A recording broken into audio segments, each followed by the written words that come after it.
하나님 말씀 보겠습니다. 사사기 15장 15절에서 20절 말씀.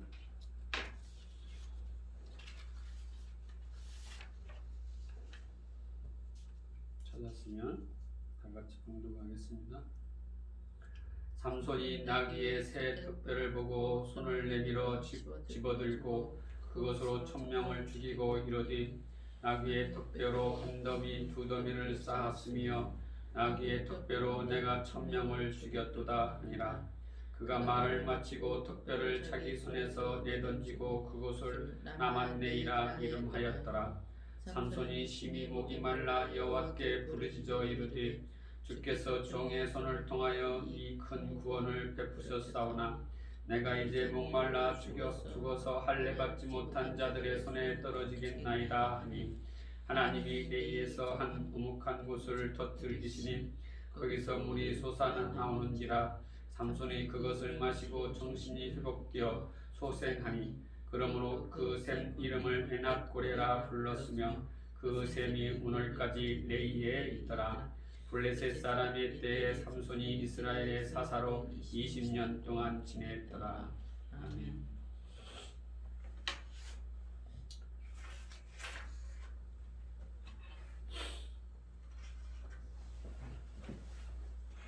지난주에는 삼손의 수수께끼를 통하여 성도들에게 이 세상의 힘을 사용하여 강한 자로 살고자 하는 죄인들에게 옛사람을 죽이고 그 속에서 생명을 탄생시키는 것을 말씀을 하였습니다. 그것은 이 세상 사람들은 감히 상상할 수도 없는 하늘의 사자인 내 아들을 죽여서 그 아들의 죽음으로 단 것을 만들어 너희들에게 먹여 구원을 하신다는 내용이 바로 수수께끼 안에 들어있는 의미라고 하였습니다. 그리고 삼손에게 성령이 임하지 않으면 삼손은 밧줄 하나도 끊을 수 없는 초라한 사람이었지만 하나님의 영 성령이 삼손에게 임하자 삼손을 묶었던 밧줄이 불탄 삶처럼 떨어져 내린 것입니다. 그러므로 성령을 받아야 하나님의 일을 할 수 있고 성령의 도움으로 구원을 이룰 수 있다고 말씀을 나누었습니다.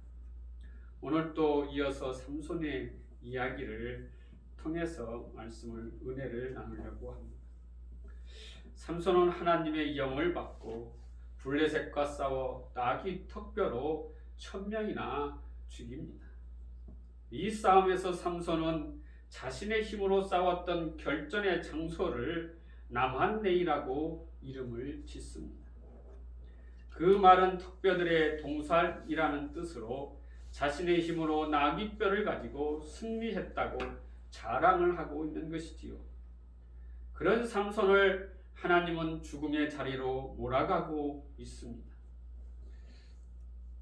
그때 삼손은 하나님 살려주세요 라는 부르짖음이 터져 나온 것이지요. 그랬더니 거기서 생수가 터져 나옵니다. 그 샘 이름이 에낫고레입니다.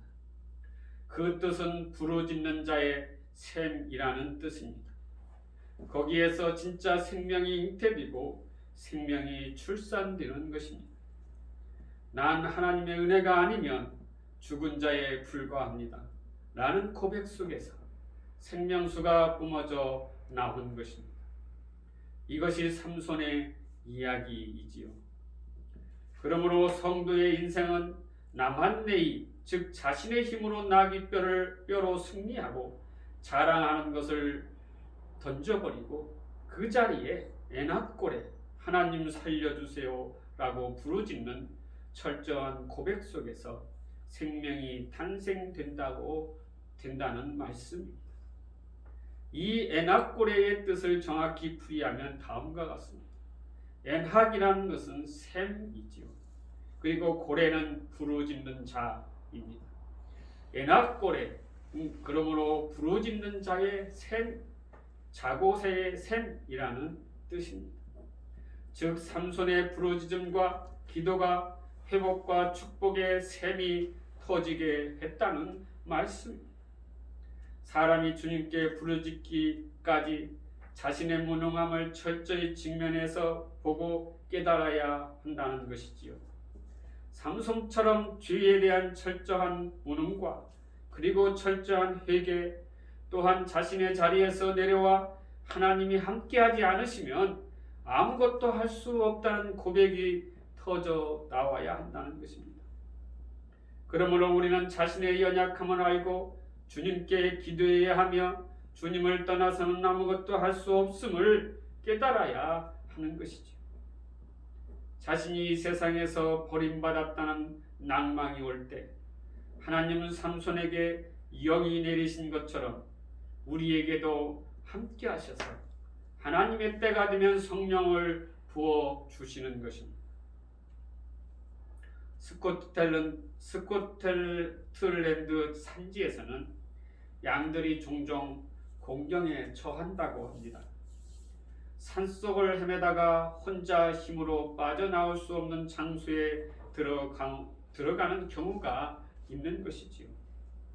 스코틀랜드 산지의 풀이 맛있기 때문에 양들은 앞뒤 생각하지 않고 툭 튀어나온 바위 끝에 난 풀에 유혹이 돼서 300m 그 아래로 떨어져 펄쩍 뛰어 내려가서 그 풀을 먹으려고 하는 것이지요.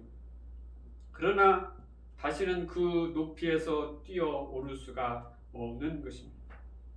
결국 공경에 처한 양은 소리를 내어 울기 시작합니다.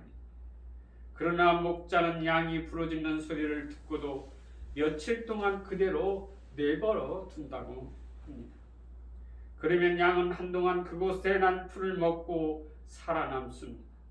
하지만 풀을 다 먹고 나면 더 이상 먹을 것이 없기에 서 있기조차 힘들 정도로 힘이 빠져버리는 것이지요. 그때 목자는 밧줄을 들고 가서 죽음의 문턱에 있는 양을 건져 주신다는 것입니다. 목자가 양의 울부짖는 소리를 처음 들었을 때 구해주지 않는 이유가 무엇일까요? 그것은 미련한 양이 풀을 먹는 데 정신이 팔려 자기를 구하러 온 목자를 피해 도망치려다 자칫 절벽 밑으로 떨어질 수 있기 때문입니다. 스스로 구할 수 없는 상황에서 모든 것을 포기하고 도움을 부르짖는 순간에 하나님은 우리를 구원하십니다. 은혜와 자비의 하나님은 폭풍우를 뚫고 오셔서 거센 풍랑 속에서 허우적대는 우리를 건져 주시는 것입니다. 하나님이 영원히 나를 버리셨구나 하고 이리 낙담하고 하나님의 능력을 제한하지 말라는 말씀입니다. 하나님은 반드시 울부짖는 우리를 찾아오셔서 우리를 구원하시는 것입니다. 그것이 하나님의 사랑이십니다. 주님은 우리를 구원하시려고 부르짖게 하시고 삼손이 목이 말라 죽을 지경인 것을 구해 주시는 것처럼 주님은 목마름의 길을 먼저 가신 분이십니다.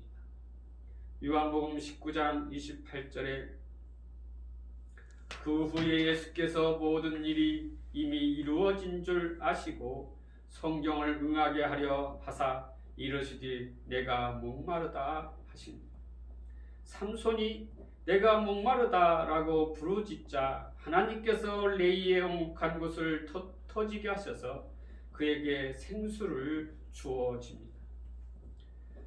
예수님께서도 똑같이 내가 목마르다라고 외치십니다.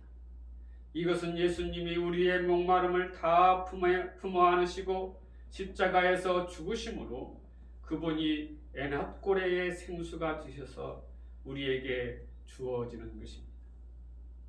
또한 요한복음 6장 53절 57절에 보면은 예수께서 이르시되 내가 진실로 진실로 너에게 이르노니 인자의 살을 먹지 아니하고 인자의 피를 마시지 아니하면 너희 속에 생명이 없느니라. 내 살을 먹고 내 피를 마시는 자는 영생을 가졌고 마지막 날에 내가 그를 다시 살리리니 내 살은 참된 양식이요 내 피는 참된 음료로다.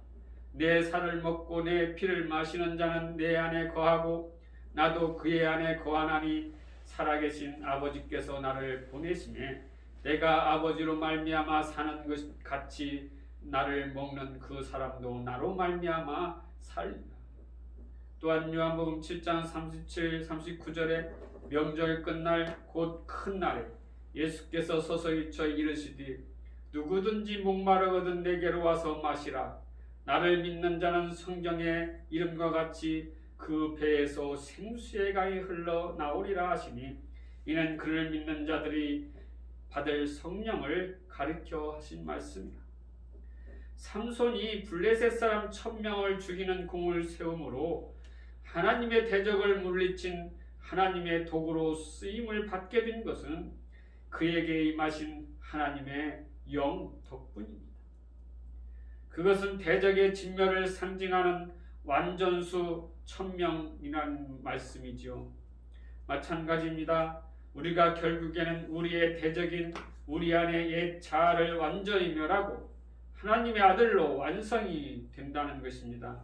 그런데 하나님의 아들로 완성이 되는 것은 우리의 열심이 그리고 우리의 노력이 우리의 힘이 아니라는 것입니다. 오직 하나님의 열심으로 오직 하나님의 은혜로 되어진다는 것입니다.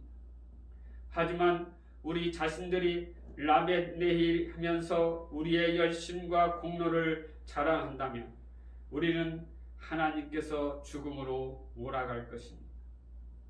그 자리에서 에낫골에 하나님께서 나의 부르짖음을 들으시고 대적을 물리쳐 주시고 나에게 생수를 주시는 것입니다.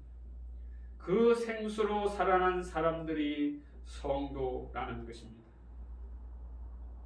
영화감독 배창호 씨 이야기입니다. 영화감독 배창호 씨는 1980년대 한국의 스티븐 스필버그라고 불렸습니다. 깊고 푸른 밤, 고래사냥과 같이 배 감독이 만들기만 하면 극장가에서 1위를 달렸습니다. 얼마 안가 배 감독은 충무로에서 확실한 흥행 보증 수표의 자리가 되었습니다. 그러나 연단은 성공 뒤에 예술로서의 표현과 상업적인 성공을 놓고 배 감독은 심각한 갈등을 겪었습니다. 이후에도 몇 편의 영화를 만들었고 그럭저럭 성공도 했지만 도무지 마음이 편치 않았다고 합니다. 그렇게 괴로워하며 방황하고 있던 배 감독을 구원했던 것은 성경이었습니다. 어렸을 때 막연히 엄마를 따라 나간 교회에서 영화 감독이 되게 해달라고 자신의 소원을 빌었던 배 감독은 괴로운 마음 중에 성경을 묵상함으로 인생의 길을 찾아왔습니다. 그리고 자신의 영화에 대한 해답도 얻었습니다. 이후 발표한 배 감독은 대부분 기독교적인 관점의 구도와 진리를 담은 영화만을 만들었습니다. 예를 들어서 안녕하세요 하나님, 이 한 영화 평론가는 배 감독의 영화를 보고 배 감독이 한국 영화의 구테타를 일으켰다. 하지만 성공할지는 모르겠다 라고 평했습니다. 관객들은 외면했고 지금은 과거의 명성에서 점점 멀어져 사실상 독립영화 감독이 되어버렸습니다. 세상 사람들은 그를 바보라고 불렀습니다. 그러나 배창호 감독은 전혀 아랑곳하지 않고 자신이 깨달은 것을 실천하는 삶을 살고 있습니다. 비록 세상에서의 명성은 예전 같지 않지만 그는 주님을 통한 참된 구원을